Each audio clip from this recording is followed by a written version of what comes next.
Hello.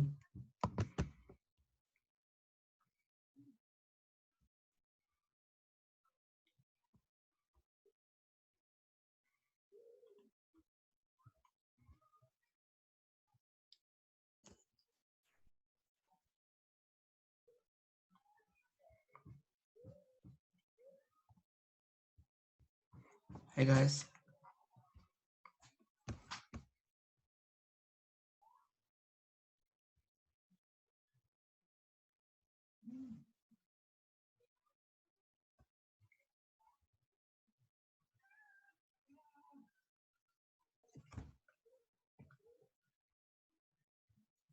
So my internet is a little wonky right now, so it might cut me off a little bit. So if it ever does, please let me know, and then I'll repeat what I say.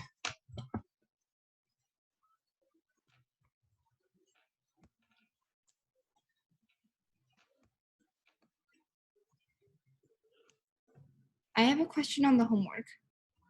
One. Wait, which question? What? Which question is that? For the first question, the answer for 1B is 0 degrees. Would 180 degrees also work? Yes. So that's basically the same thing. Yeah. Anything where the sine of theta is 0, then that would work. Yes.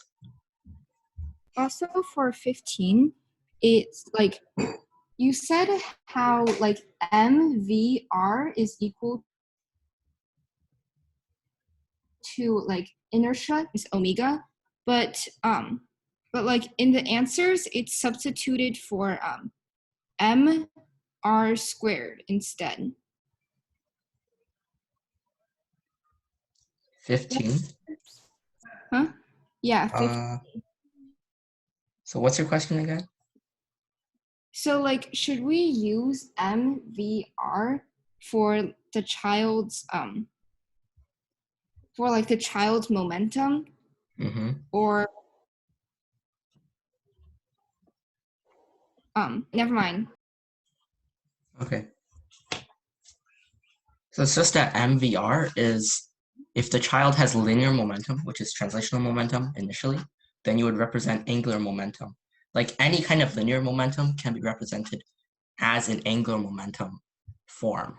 And that would be MVR for that child. So then to do conservation of momentum, you have to turn translational momentum into rotational momentum before you can use conservation of momentum. Okay, so hello guys. I'll share my screen now. Hey, week 14, applications of rotational motion. So we've done 2 weeks already, and this is the 3rd week, and we're going to be doing applications of rotational motion. Okay, so the topics are a weighted pulley, rolling with and without slipping, velocities of points on a rolling object, friction on a rolling object, and then rolling down an incline. So we're going to do a little bit about pulleys, and then after that, everything's going to be about rolling objects. Okay, so weighted pulley. So if you guys remember from back in week 4, I think it was, with applications of dynamics, we had a pulley, right? We'd had a pulley and masses attached to it. And we did some stuff with that. But the thing was, back when we did pulleys like this, the pulleys had 0 mass. We always specified that the pulleys had to be massless, okay? So now we're going to do problems where the weight of the pulley is not 0. The pulley does have mass. And this changes things a little bit because when the system accelerates, when the ropes turn, they have to accelerate the wheel right here as well, okay? And when they accelerate, it's going to have to exert a torque, which will angularly accelerate the wheel. And we need to consider that now because the wheel does have mass, okay? So the basic approach to a problem like this where the wheel does have mass is that whenever we have a problem where we have translational motion going on and rotational motion, we want to set up an equation using translational motion, and then another equation using rotational motion, and then we'll solve those two equations for what we need. Okay, and before we go on, there's one key difference, except for the weight of the pulley, in this situation, differing from a massless pulley. Okay, and that difference is that the tensions of the ropes on the sides of the pulley are now different. When we did problems where the pulley did not have any mass, the tensions were the same, but now the tensions are different. Okay, so that is a key difference. When the pulley has mass, the tensions on either side of the string are different. And why are they different? Well, it's mostly because when the wheel accelerates, the tension of the string needs to pull on the wheel. And so let's say the wheel is accelerating this way. That means the tension right here, the rope needs to kind of like pull on the wheel a little bit, which will change its tension. So the tension is different on either side of the wheel. Okay, so the basic approach to a problem like this is, let's first try to make an equation using translational motion. But first, before we do anything, we want to draw out all the forces we have in this diagram. We have M1G, M2G, and now that the tension is different, we have to label one of them as T1 and the other one as T2. So I'm going to label this as T1. So T1 is right here. And what we know of tension is that the tension in the string, the tensions go towards the center. Okay? So the tension will go like this. So the tension will pull upward on the M1, and it will pull downward on the pulley. Same thing here. T2 goes up, T2 goes down. Okay, so now we have all our forces. Now we can set up some equations. So let's first do translational motion. First of all, we have the system of the M1 box. Okay, so let's just say the system is going to accelerate in this direction. So this means that if we do dynamics, we have F equals ma, and M1G minus T1 equals M1A. Okay, so that's the equation from this thing. The forces create, well, this is just translational dynamics, right? Let's do the other one. Now that T2 is up and M2 is going upward, so T2 is now positive, M2G is negative, so T2 minus M2G equals M2A. So these are the two translational motion equations we now have. Now we make a rotational motion equation. Okay, so now let's look at the pulley. What are the torques acting on the pulley? You know that torque equals inertia times alpha. Well, the torques are being supplied by T1 and T2. So T1 times R, which is torque, minus T2 times R equals 1/2 mr squared, which is, we basically assume it's a wheel, and therefore it's a cylinder, times alpha. And if we simplify a little bit, T1 minus T2 equals 1/2 mr alpha. And right here, what you do is you turn R times alpha into A. So A equals R alpha, right? Remember that from week 1 of rotation. So if we get rid of all this, we'll have T1 minus T2 equals 1/2 ma. And as you can see here, we use these three equations to solve for what we need. Okay? So you don't really need to memorize these equations because it's always easy to just look at the diagram and you can just derive these very easily. Okay? So this is just the three basic equations you would use to solve for what you need in a weighted pulley situation. Okay? Any questions? Yes. So basically the difference between a weighted pulley and like an unweighted pulley is just that like one, the pulley has mass. So Yes. like this cylinder thing is accelerating,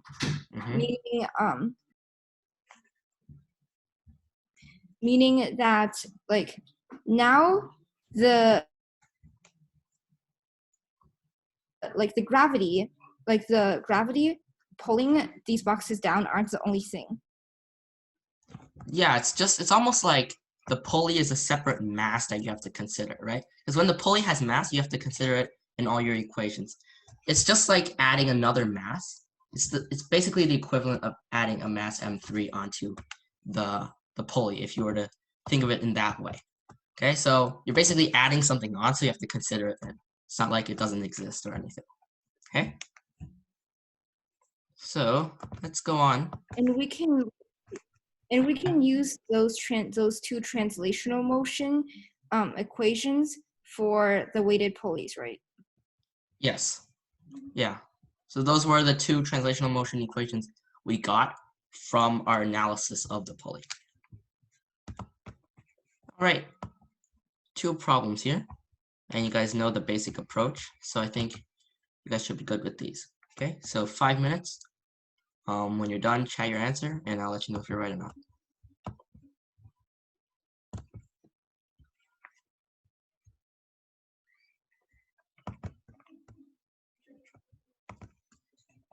So someone's asked about friction.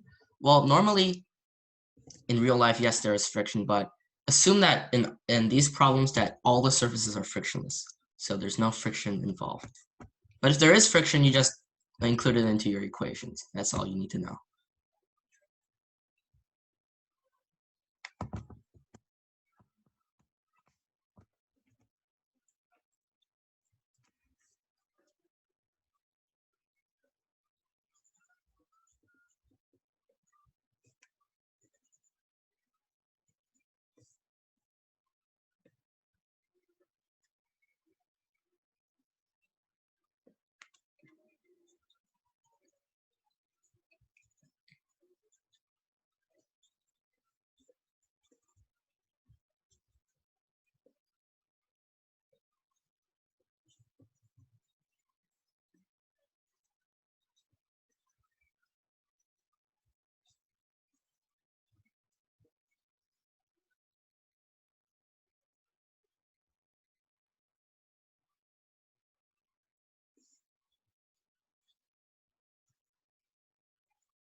Okay, it's been 5 minutes, but would you guys want would you guys want some more time?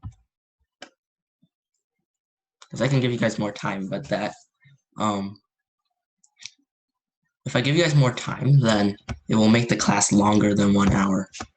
But if you would like that, if you would like more time, please let me know in the chat, and I'll give you guys more time. Or if you want to just go on right now, you can tell me that as well.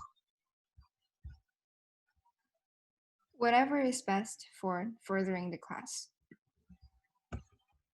Okay, so how about this? I have another pulley problem prepared later on.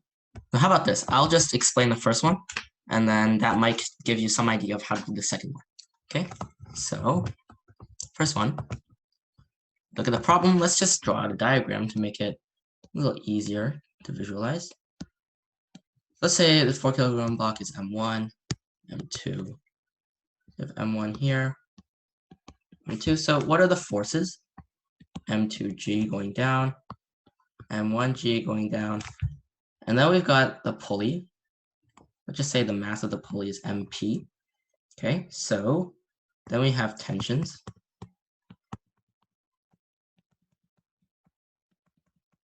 All right, now our translational motion equations. We know that 4 is greater than 3, so intuitively, the system is going to accelerate like this. Okay, so let's say this part is positive and negative. Okay, so the direction of motion is positive, and then the other side is negative. So for the M1 block, we have F equals MA, right? So what are the net forces? M1G minus T1, M1A.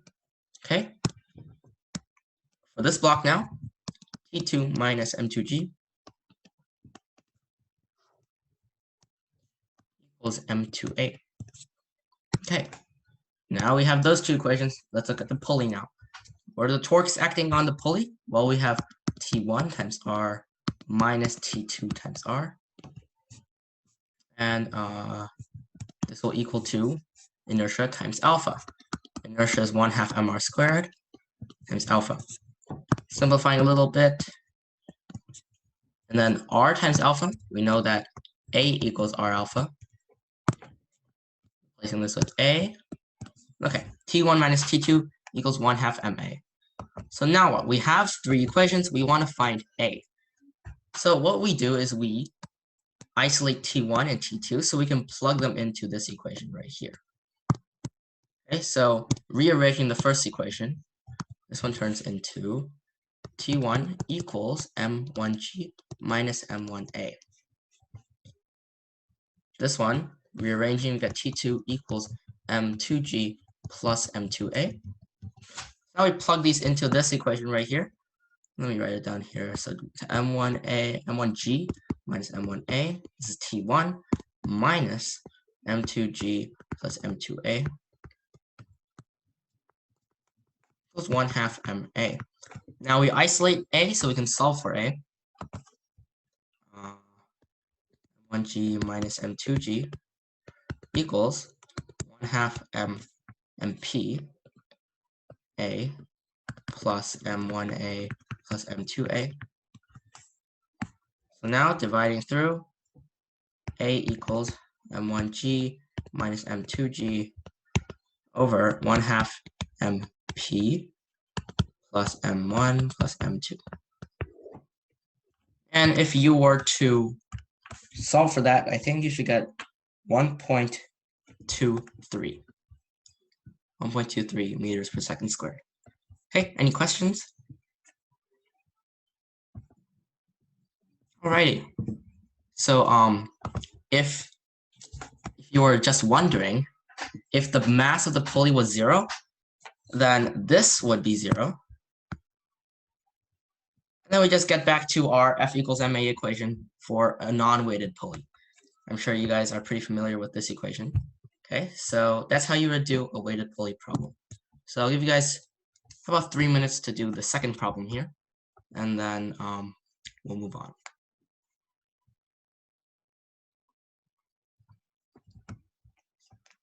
So So since I'm giving you guys extra time, the class will likely be over 1 hour. Okay, but if you want to stay, then feel free to do so. But if you need to leave later, then you can watch the recording later on. All right, so when you get your answer, please chat that to me.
All right, so I'm going to explain now.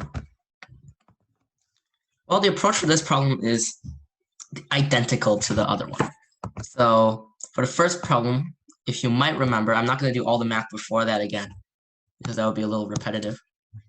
If you know, remember from the first one, we got A equals M1G minus M2G over 1/2 MP plus M1 plus M2. Okay, so you would get that equation from all the procedures you would do beforehand. And if you really want to memorize this, feel free, go ahead. It saves a lot of time, actually. So yeah, so if you were to take this equation and rearrange it so you would isolate MP instead of all the rest of it, then you would get MP equals 13.2 kilograms. Okay, so feel free to memorize this if you want. Just remember that the 1/2 depends on the fact that I equals 1/2 mr squared. If the pulley was in fact a sphere, a solid ball, then the 1/2 would not be a 1/2, it would be a 2/5. Okay, so the number here depends on I. Okay, so now let's move on. Let's skip this problem, we're running a little low on time. So now I've got rolling with or without slip. So if you remember from last time, I talked briefly about rolling objects. Okay, so rolling objects are one of the examples where an object has both translational and rotational motion, right? So the center of mass is moving forward, and it also has some angular velocity W.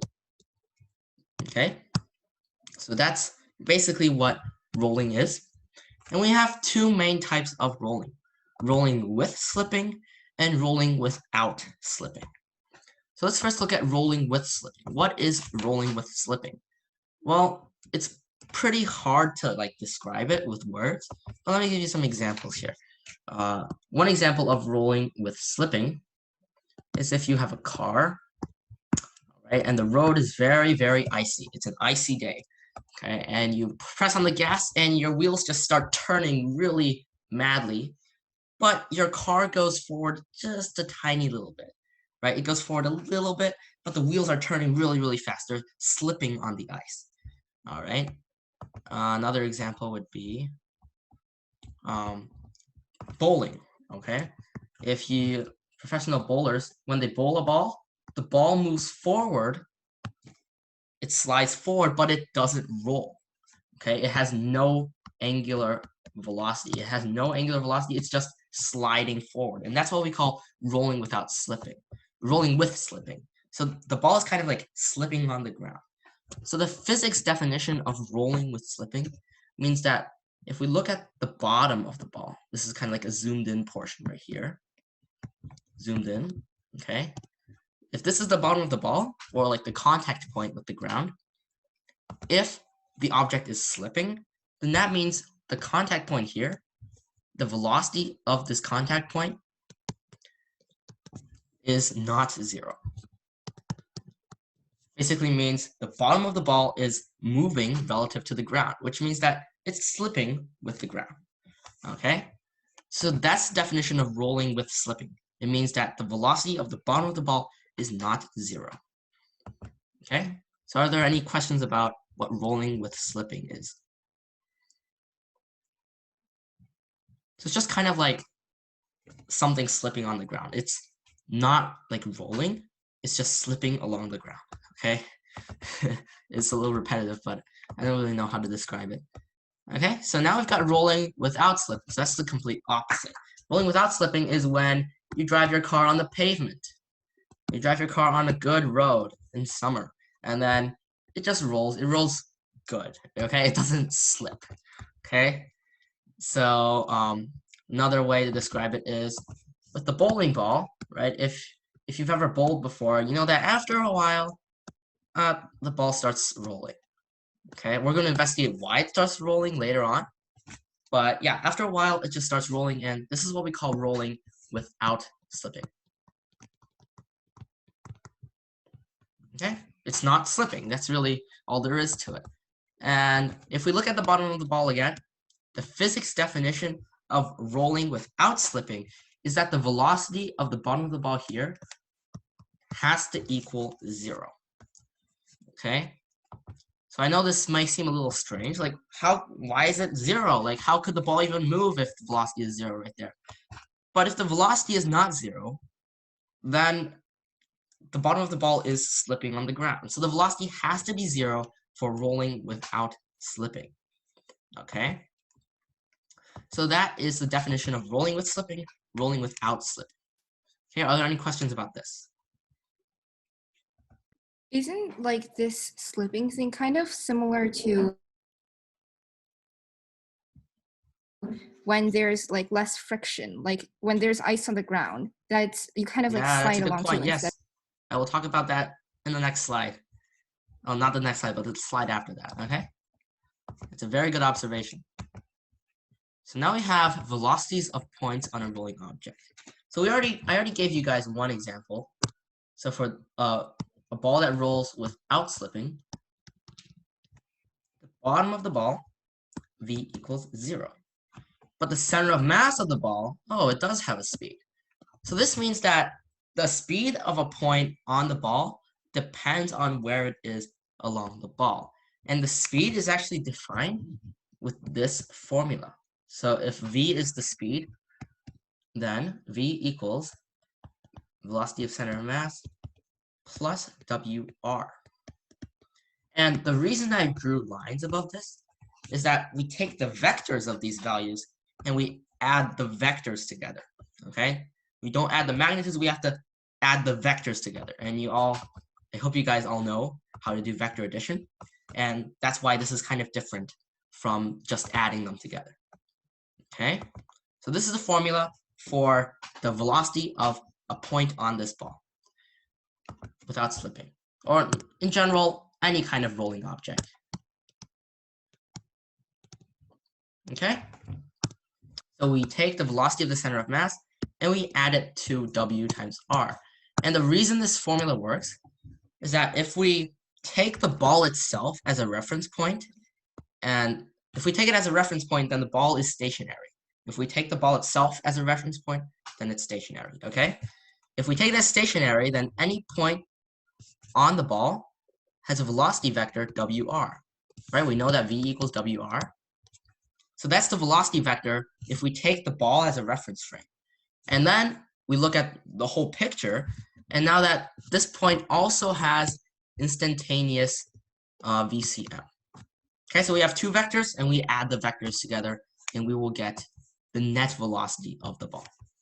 Okay, so one example of this is if we look at V0 down here at the point in which, at the bottom of a ball that rolls without slipping. So now we're looking at without slipping. We know that V equals 0 right there, so if we apply our formula, we know that W is in this way. So VCM, let's take this as positive. So VCM is positive, so VCM. So the VCM vector on this point is this way. Where is the WR vector? Well, W in this direction, right here at the bottom, W is in this direction, which means WR is just tangent to that point, WR. So WR is in the opposite direction as VCM. We take that as negative. So VCM minus WR equals V. And we know V equals 0. So VCM equals WR. And this is a critical formula for a ball that rolls without slipping, such that the velocity of its center of mass equals to its angular velocity times r. So this equation relates your rotational motion to your translational motion. And the reason I just added the vectors here is because they're on the same plane. The vectors are on the same line, which means I can just add them. But on a different point, let's say if it was here. If the point was here, then the VCM would be this way, WR would be this way, and then the vectors added together, we just use the Pythagorean theorem. Okay, it would be like this is net velocity. It's just that at this certain point, I could just add them together. So going back to this formula here, this formula is pretty important for a ball that rolls without slipping.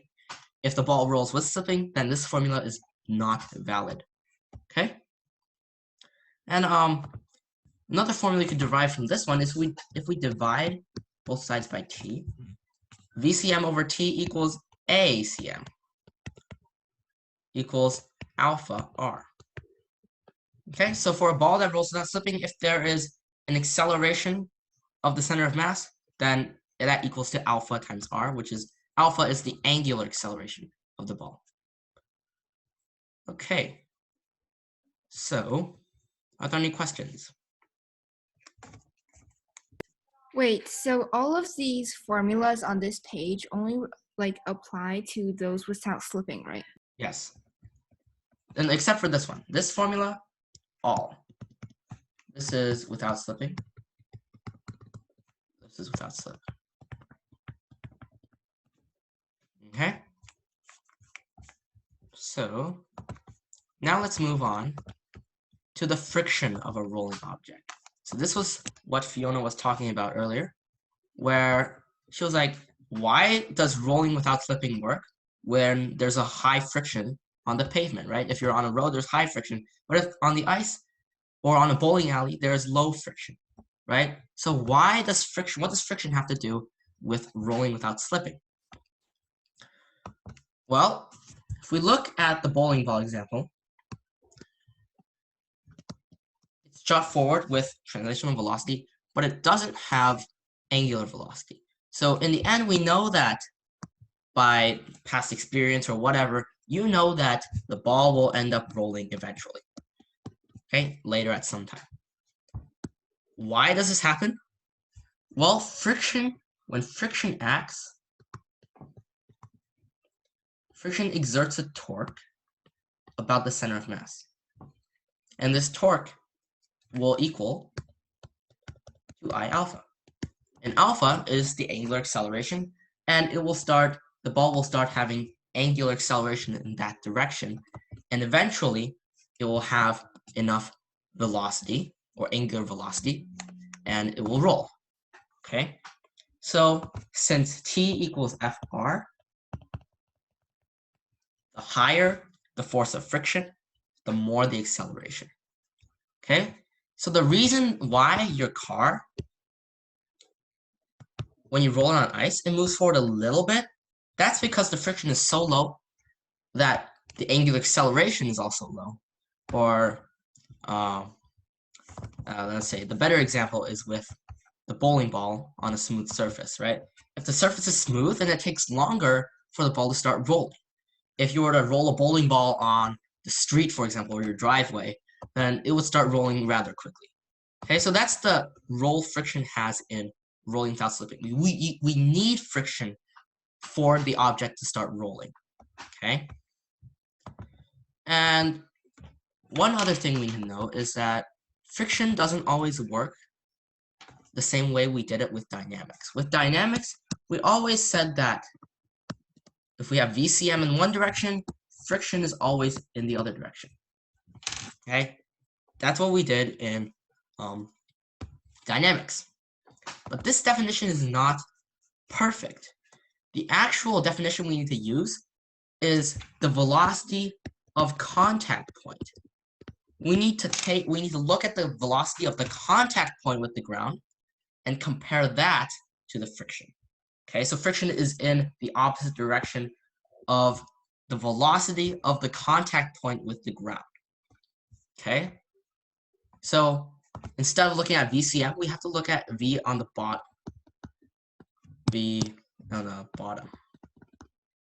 And the reason we looked at VCM for a sliding object in dynamics is just because that VCM always equals to the V at the bottom, because it's not really rolling.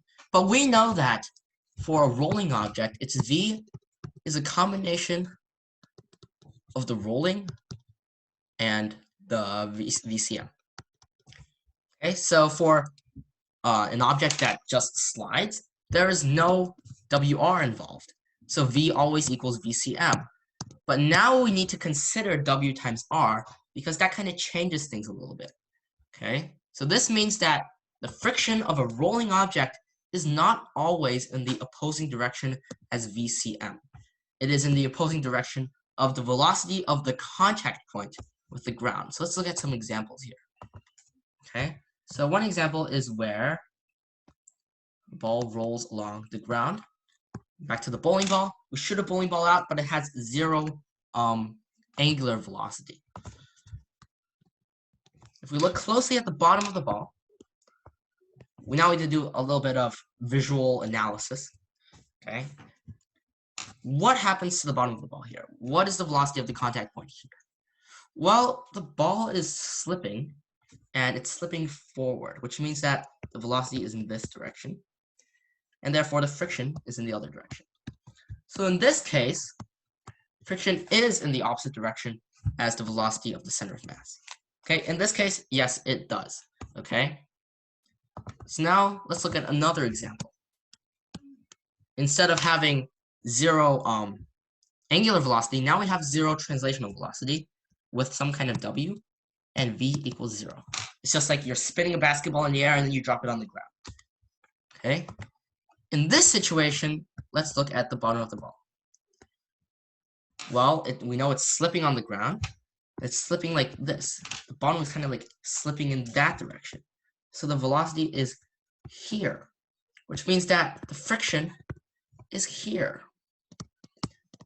So in this case, friction actually goes in the same direction as the angular velocity. So I know that's kind of weird, but that's the way it is. Because if you look at the point, if you look at the velocity of the contact point, the friction is in the opposite direction.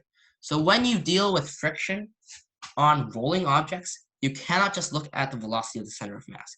You have to look at the velocity of the contact point and then reason whether or not the friction is in to the left or to the right. And in both of the cases we looked at before, just now actually, these examples, the ball has rolled with slipping. Now let's look at the case where a ball rolls without slipping. Ball rolls without slipping. We know that the bottom of the ball, the velocity is 0. So what does that mean here? The contact point is 0. So does that mean that there is no kinetic friction at all? Yes, there is no friction on a ball that rolls without slipping. The word for this is called a pure roll. Okay? Pure roll, rolling without slipping, same thing. There's no kinetic friction on a pure roll. So you may ask, then, if there's no friction on a pure roll, then how do balls rolling in the real world ever stop, right? Aren't they supposed to go on forever? Well, there's always going to be air resistance, drag force. Okay, that's going to slow it down a little bit. And then, also, there's kind of the normal force acting on the ball actually counteracts the ball's movement. One example is that if you were to roll a ball at the beach on sand, after a while the ball will stop and the sand will kind of make a bump in front of it. It's kind of, the sand kind of like piles up in front of the ball. Okay, so when a ball is rolling on hard pavement, the surface of the ground and the surface of the ball, they both deform a little bit. It's not as drastic as the sand, but it deforms a tiny little bit so that the material of the ground piles up in front of the ball. Which means that if we analyze normal force is now this way. Of course, it's not as drastic on hard pavement or anything, but normal force is now that way. Velocity is this way, which means that normal force is now counteracting the velocity. So those are two reasons for why a ball will stop, even if it's a pure roll. But the thing is, there is zero kinetic friction acting on a pure roll ball. Okay, are there any questions about that? So basically, to summarize, the direction of the friction on a ball depends on the velocity of the point of contact. Depends on here. Does not depend on here. Okay, so if you analyze the velocity of the point of contact, then you can determine in which direction the friction is going in. All right, so let's see. That is all you need to know about friction. So before we go on, let's go back to our examples where we had bowling ball again. Velocity, this direction, no angular velocity. We know that friction is going in this direction. So friction is going to start to rotate the ball this way. So friction increases W, and friction is going in the opposite direction as V.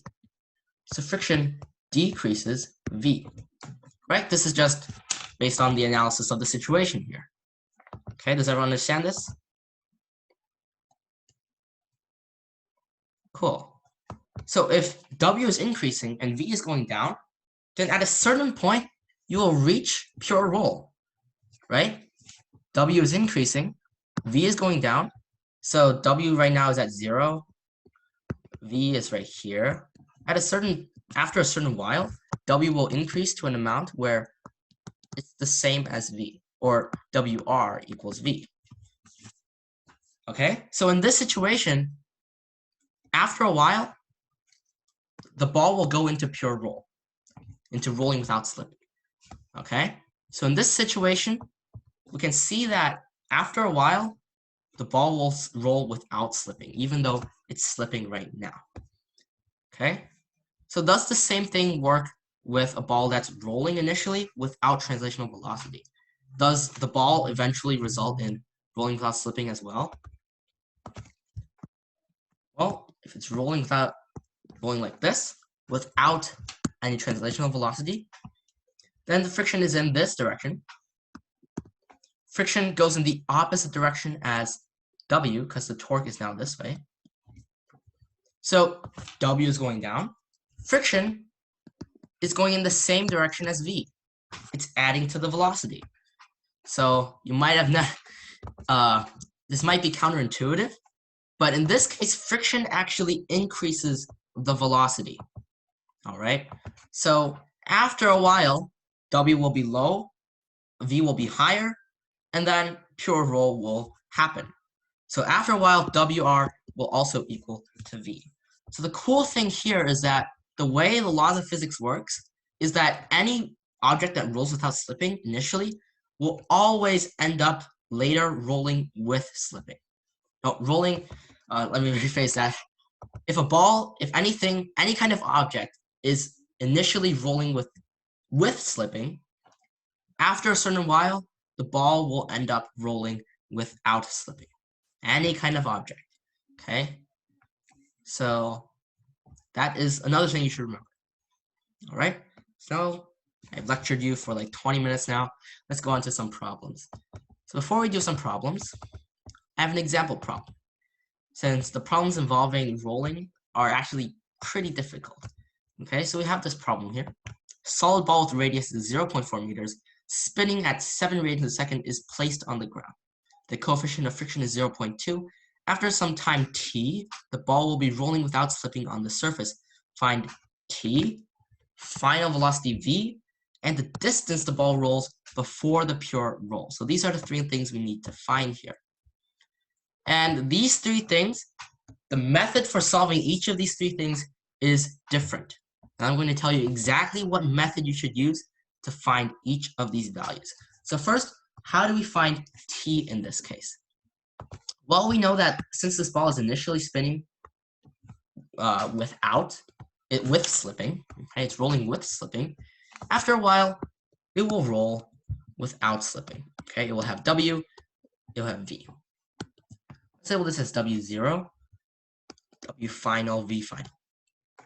We have one relationship we know is that WF times R equals VF. That's the definition of a pure roll, right? The velocity of the center of mass equals W times R. So now to find T, the specific method you would use to find T is momentum. To find T, you use momentum. Okay? So how would you use momentum? Well, we know that impulse is equal to force times time. So this basically tells us that we use momentum to find time. So the first momentum equation we use is rotational momentum. Okay? So rotational momentum, we know that change in momentum equals the torque done. Torque times time. Okay? So the velocity, the angular velocity here will be lower because the friction has slowed it down, okay? So this means that W final, IW final, plus F times time, oh, and actually torque times time, because you need to use torque here, will equal to IW0, okay? So how I figured this out is that I realized that WF is less than W0, which means that I add the impulse to WF to get to W0. Okay, so to find T, we first use the rotational momentum. Next, we use linear momentum. The force here adds to linear momentum. So F times time, which is the impulse, equals to the final translational momentum, mvf. Now we have these two equations. Let's do a little bit of simplifying. I equals 2 fifths mr squared. T equals F times R. I equals 2 fifths mr squared once again. Now let's cancel some R's. Okay. Now we know that WF times R equals VF. WF times R is right here. Let's replace that with VF. VF. Okay, now let's clean this up a little bit. All right, cool. Now what? Well, we want to find T eventually. So what do? Well, what we can do is we take this equation. We know that MVF is here. MVF is here.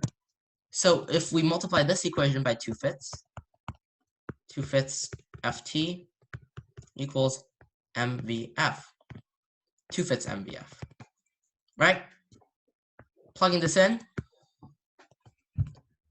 2 fifths FT plus ft equals 2/5 mrw0. So finally, you will get, so this will be, cancel the 5s. We get 7, no, not 7, we get, actually, we can't cancel the 5s. We get 7/5 ft equals 2/5 mrw0. Actually t mrw0 2/7 f. And f, we know that f equals mg mu. Cancel the m's. T equals 2 times rw0 over 7g mu. Plugging values in, you'll get your answer. Okay, so the method you use to find t is momentum. You create an equation for rotational momentum, then you create an equation with linear momentum, and then rearrange those and solve for what you need. So solve for t. Okay, so that's the method to solve for time in a problem like this. So now we move on to solving for v. Let's keep this time in mind here. Let's put this up here. So time equals 2rw0, 7g mu. Let me write this down on a piece of paper so don't forget. 2rw0, 7g mu. Okay, so now let's move on to final velocity. What's the final velocity? Well, the method we use to find final velocity or final angular velocity doesn't really matter because we could easily interchange them with this formula. Right, we could easily interchange them. So what's the final velocity? The method we use to find final velocity is angular momentum. So we use conservation of angular momentum about the contact point on the ground. Okay, so let's analyze this situation again. We have W. Finally, we have WF and VF, right? Now we do angular momentum, conservation of angular momentum about the point on the ground. Why can we use conservation of angular momentum? Because there's no net torque acting on this point. Friction is acting here, but friction is acting on that point, which means that the lever arm is 0. So there's no torque from friction. Gravity is through this point as well. Normal force is also through this point. So we use this point, the contact point, as our basis for conservation of angular momentum. So there's no net torque acting on it. Okay, so angular momentum about this point is conserved. So what's the initial angular momentum? Well, that's just IW. What's the final? IW is 0. The final, well, now we have two components. We have rotational, IWF, but then we have translational of the center of mass. And we know that translational momentum in rotational momentum form, we turn it into rotational momentum form by multiplying mv times r. Okay, so this will just equal to mvf times r. Oh, now we have an equation. So let me do a little rearranging here. 2/5 mr squared w equals 2/5 mr squared. Get this out of the way. Plus mvf times r. Cancel some r's. We know that r times wf equals vf. 2/5 mr w0 equals 2/5 mvf plus mvf. Oh, look, what do we have here? Cancel some m's. 7/5 vf equals 2/5 mr, not m. Oops. What did I do here? Let me share my screen again. Sorry, guys.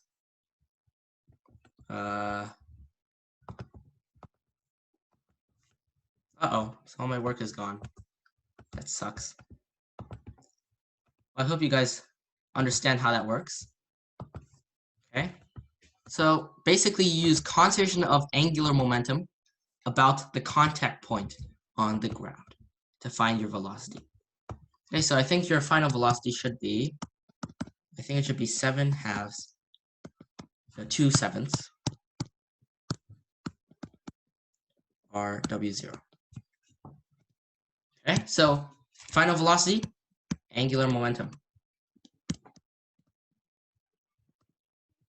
Now to find the distance the ball rolls before the pure roll, we just use kinematics now. We have our final velocity, we have our initial velocity, which is 0, and we have the time. And we know that distance equals average velocity, v average, times time. Or this could be represented as v0 plus v2 times time. Okay, so this is simple enough. We have 0 plus 2/7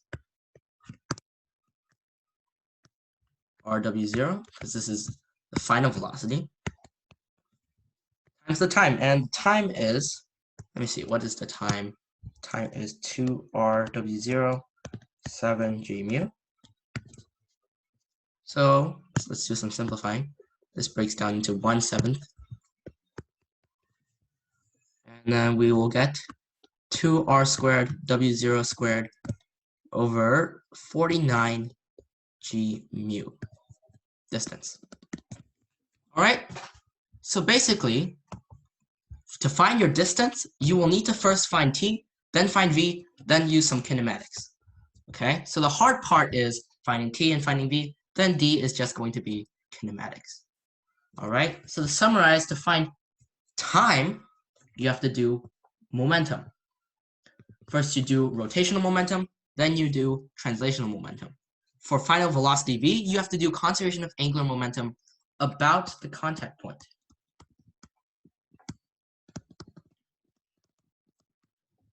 Distance is just kinematics with t and v. So you have to find t first, then you have to find v, then you use kinematics with them. All right, any questions?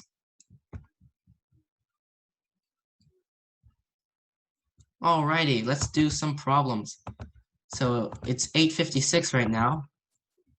I will be going over time, maybe about half an hour over time actually. So if you do need to leave, feel free to do so and you can watch the recording later. All right, I'll give you guys 5 minutes for this problem. Since I basically told you what to do, it should be pretty straightforward. The thing is, for these types of problems, if you don't really know the exact strategy to find the answer, then it gets kind of hard to experiment, right? You would experiment with dynamics, you would experiment with energy until you get to the right type of strategy, okay? So, of course, you could always experiment and try to figure out what strategy you would use, but it's always better to know exactly what you would do so you would just get it done right away. All right, 5 minutes. When you get your answer, please chat it to me. I'll let you know if you're right or not.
One more minute.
All right, I'll explain these now.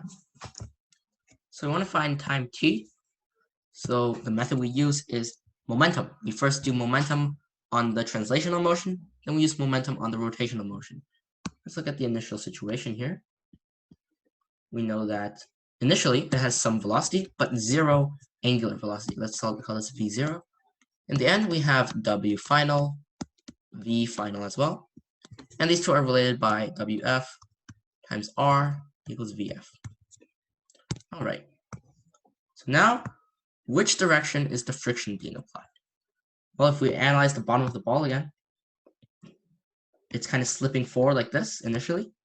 So this means that friction is this way. So friction will increase angular velocity and it will decrease our velocity. Okay, so F increases angular velocity, which means that the torque of force, the torque of the friction times time, which is the impulse, will equal to the final momentum, IWF, right? Impulse equals change in momentum. It went from 0 to IWF. All right, now our next equation is that the force will reduce our translational velocity. Okay, so V0 is greater than Vf, so we know that mVf plus F times T equals mV0. Because mVf is smaller than mV0, we know that we have to add our impulse onto it to get to mV0. Okay, so now let's do a little bit of simplifying. Torque of force is just force times radius.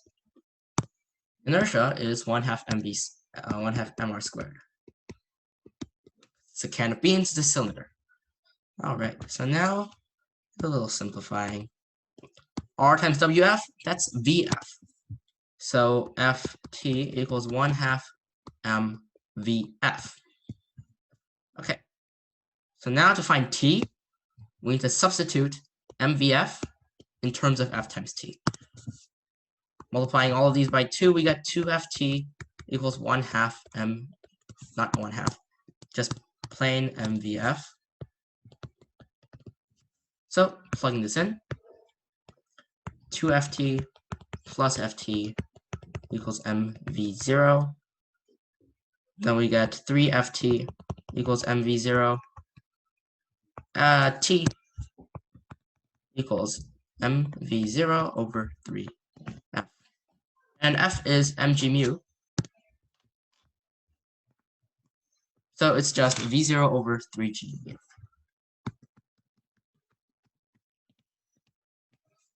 All right, and if you were to evaluate that, you will get your answer. Okay, so now for final velocity, we would use conservation of angular momentum, yes. But that is the strategy you would use if all you wanted to do was find the velocity. Okay, if all you wanted to do was find velocity, it didn't have anything to do with t, then angular momentum is the most direct way to get to your answer. But if you already solved for t, you might notice that in your calculations, instead of solving for ft, you could solve for mvf instead.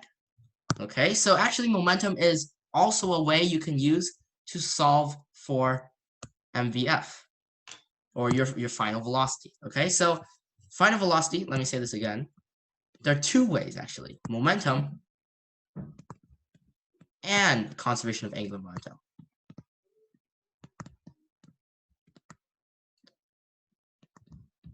Of course, conservation of angular momentum is the most direct way to get to velocity, but if you've already written out your equations for momentum, why don't you just use them again to find for VF? Okay, so we know that Ft equals 1/2 MVF. So if we plug Ft in right here, MVF plus 1/2 MVF equals MV0. 3/2 MVF equals MV0. Cancel the M's. VF 2/3 V0. Okay? So that's how you would do this problem. Any questions? Alrighty, let me give you guys another problem to work on. The more problems you do, the better you'll get at it. So, and the more fluent you will be with your equations and with your process. Okay, so take maybe how about 5 minutes again for this. When you get your answer, please chat that to me, and I'll let you know if you're right or not.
Okay, so once again, if you guys need to leave right now, I know it's getting pretty late. So if you need to leave right now, feel free to do so, because I think I'm gonna have to go for, I think maybe another even half hour. Okay, so if you guys need to leave right now, feel free to do so, and you can watch the recording later on your own time. Okay, so I will explain this problem now. No bowler bowls a 7 kilogram, 20 centimeter diameter ball, translating velocity, blah, blah, blah. Okay, so let's draw out our situation here. We want to find distance, which means we need to find t and we need to find v. So what is t? Well, if we find t, then of course we can find v as well with the same equations we've written out. So let's draw the initial equation, the initial situation here. We have v0 and no rotational velocity. Okay. So now we've got at the final situation wf, vf, and these are related by the equation r. Okay. So now let's do momentum. Let's first do angular momentum. So we know that the force of friction is this direction. So this means that friction increases our angular momentum, which means that the torque of friction times time equal to the impulse or the change in momentum, IWF. Okay, so now let's do the translational motion equation.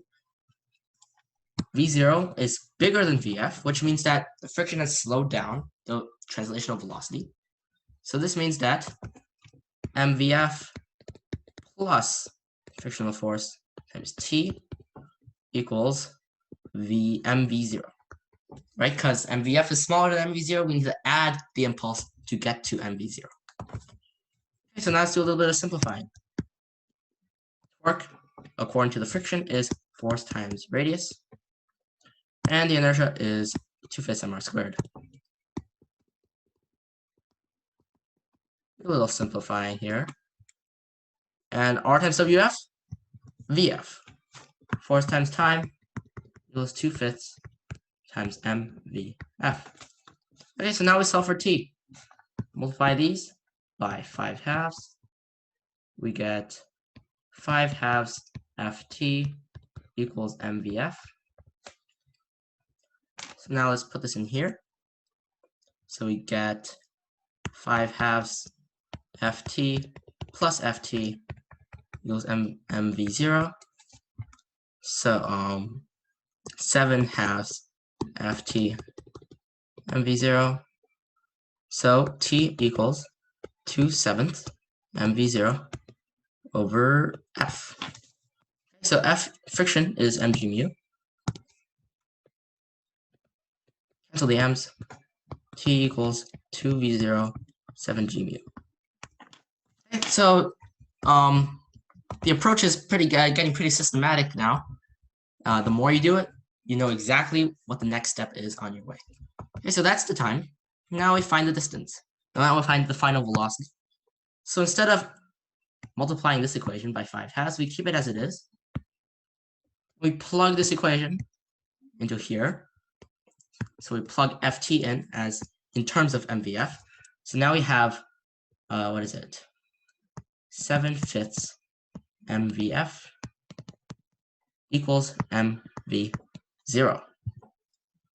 All right, I think that right. So now we have, crossing out our m's, we have vf equals 5/7 0. Okay, so now we just put our equations together. All right, so vf is 5/7 of v0. So now we use kinematics. Distance equals v average times time. Average v is just 1/2 of the final v. But actually, no, it's not, because our initial velocity is v0, final velocity is 5/7 v0, which means our v average is v0 plus 5/7 v0 over 2, 6/7 v0 times time. And yeah, that's the distance. And time, plug this in here.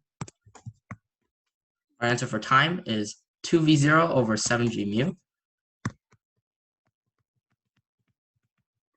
So just simplifying a little bit, we got 12v0 squared over 49 g mu.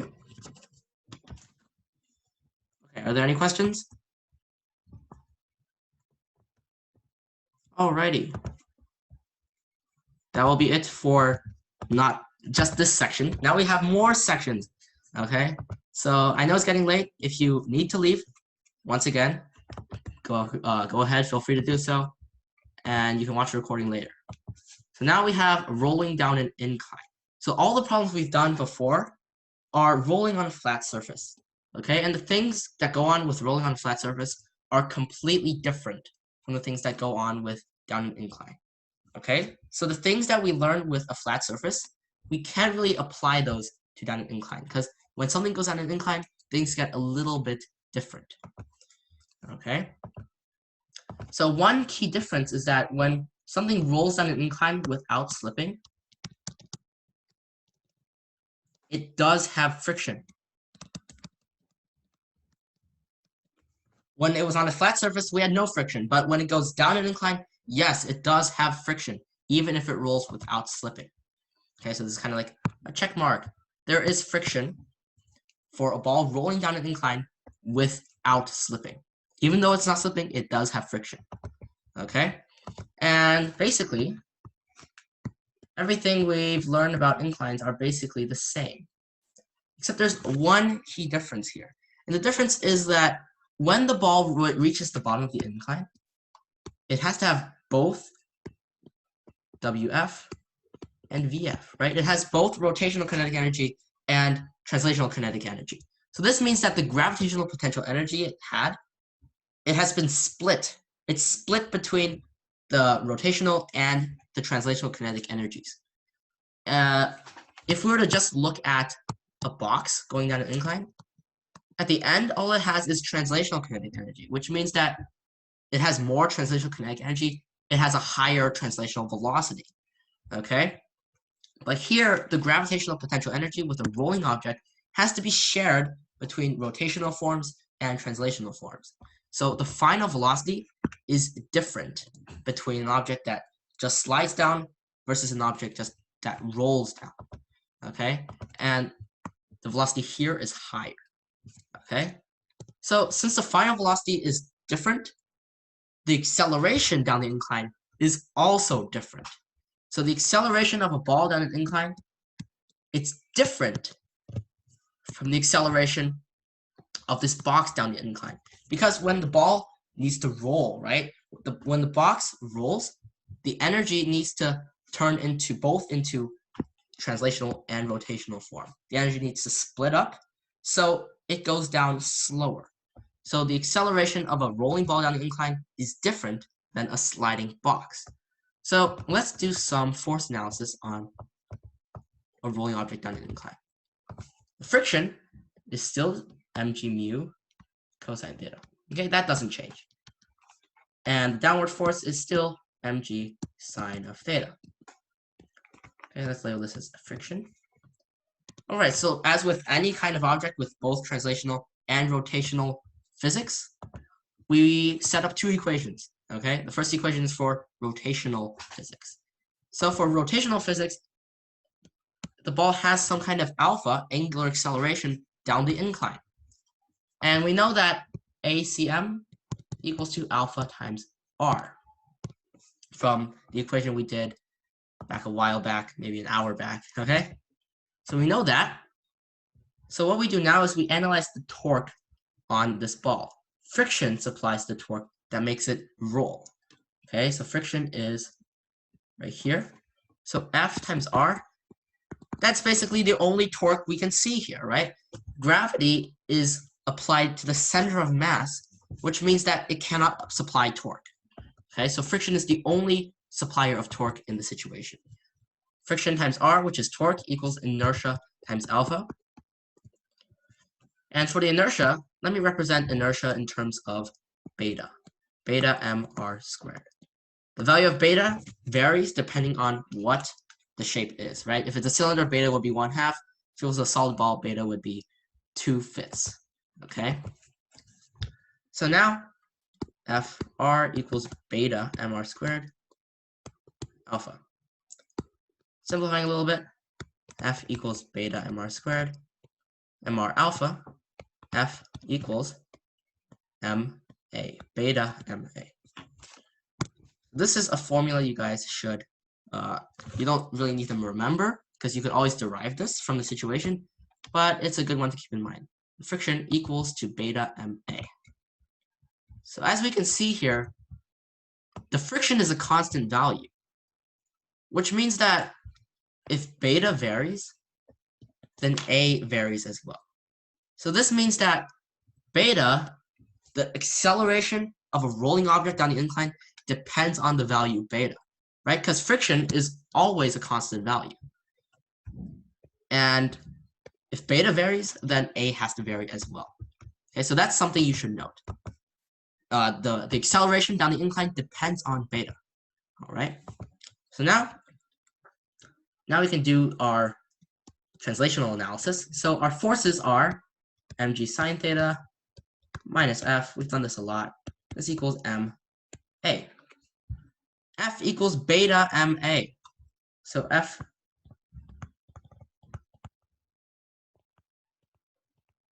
what does this equal? Ma. So rearranging, canceling a little bit, we get A equals to, let's see, g sine theta over 1 plus beta. And this is a formula you guys should remember. Okay? So this is the formula for the acceleration of a rolling object without slipping down an incline. G sine theta over 1 plus beta. And the cool thing here is that the only thing that varies in this situation is beta. Okay, beta is 1/2 if it's a cylinder, it's 2/5 if it's a solid ball, 2/3 if it is a hollow ball. Okay? And the cool thing here is that we can't see any radius in here. The radius is not included in this equation. The mass is not included either. The length of the rod, the length of the cylinder is not included either. So this means that it doesn't matter the mass or the radius. It doesn't matter for the acceleration of the rolling object down the incline. They don't matter. The only thing that matters is beta here. Beta is what defines the type of object it is. So this means that all cylinders, doesn't matter the length, doesn't matter the density, doesn't matter the radius, okay? None of those matter. The only thing that matters is the shape of the object. Is it a cylinder? All the cylinders have the same acceleration. All the solid balls have the same acceleration. All the hollow balls have the same acceleration, okay? Because the only thing that the acceleration depends on is g, theta, and 1 plus beta, okay? Beta, right? So that is something you guys should remember. Okay, the only thing that the acceleration really depends on is beta. Okay? Any questions?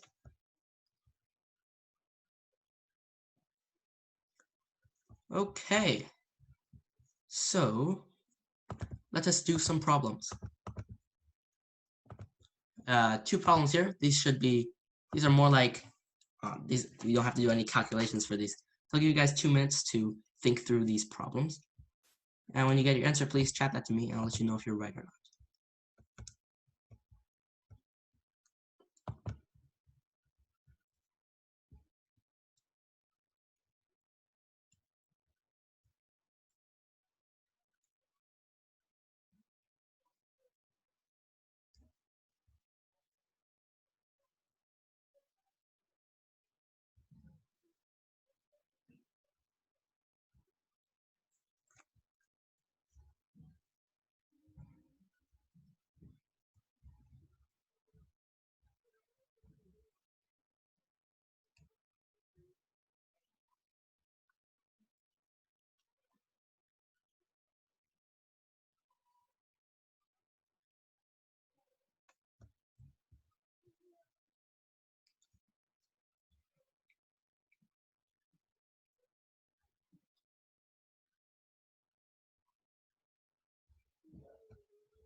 All right, let me go over these problems now.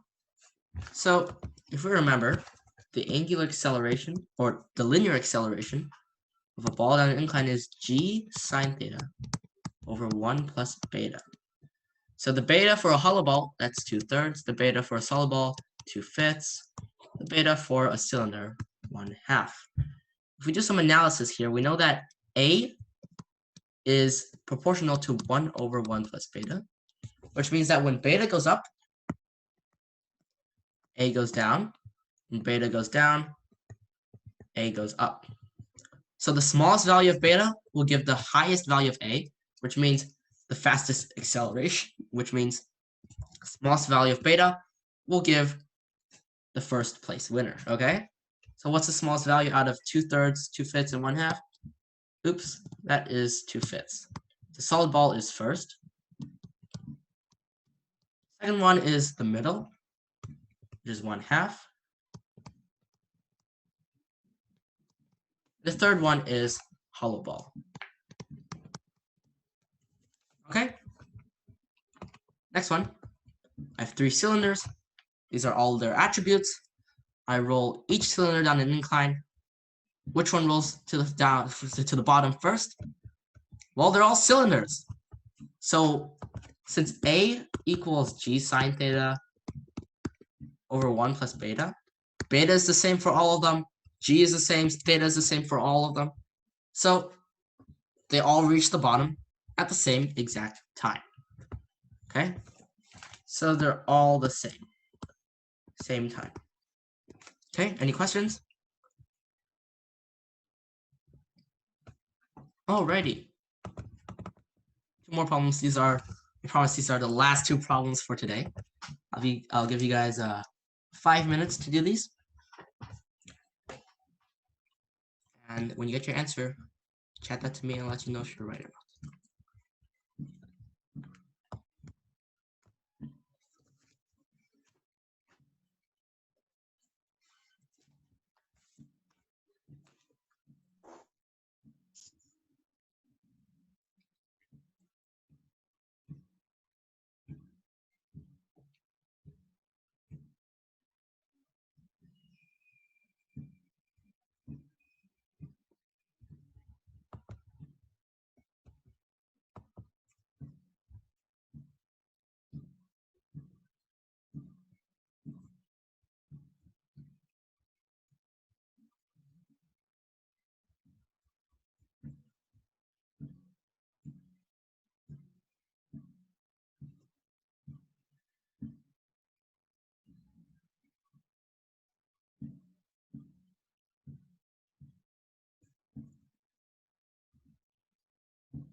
Alrighty, I will now explain these problems.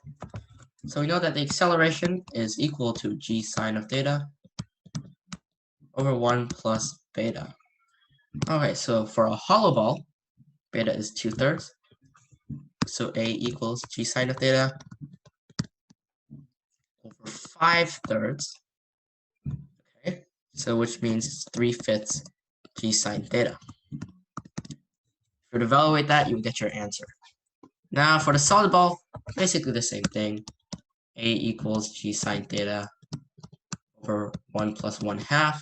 1 plus 2/5 now, because 2/5 is beta. And then we get 5/7 g sine theta.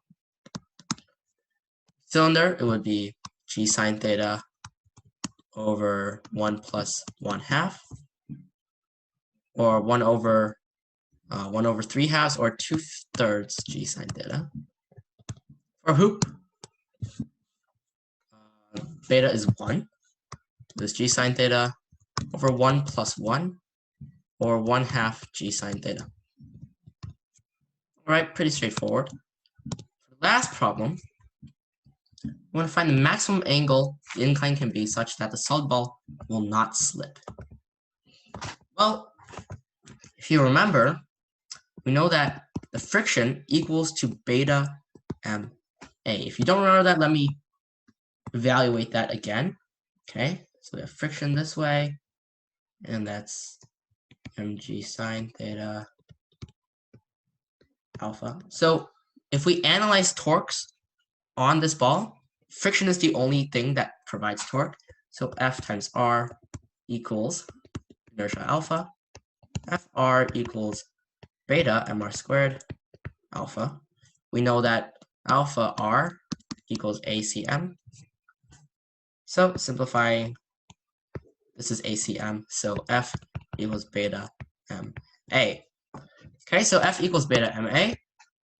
A itself, we know what A is. A equals g sine theta over 1 plus beta. So if we plug this into beta MA, we multiply this by beta times M to get to our friction. Friction is mg cosine theta. Mu equals beta mg sine theta 1 plus beta. Cancel mg's. And we divide through by cosine theta. We're gonna get mu equals beta sine theta over 1 plus beta cosine theta. Sine theta over cosine theta, that's tangent theta. So mu times equals beta over 1 plus beta tan theta. Okay, so beta is 2/5. 2/5 over 1 plus 2/5, 7/5. So 2 over 7 tan of theta equals mu. Okay.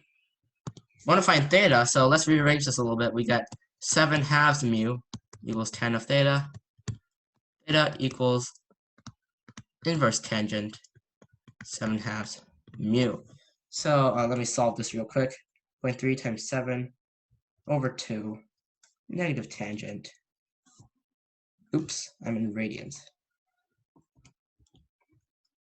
Sorry, negative tangent of 1.05. We're going to get theta equals 46.4 degrees. Okay, are there any questions?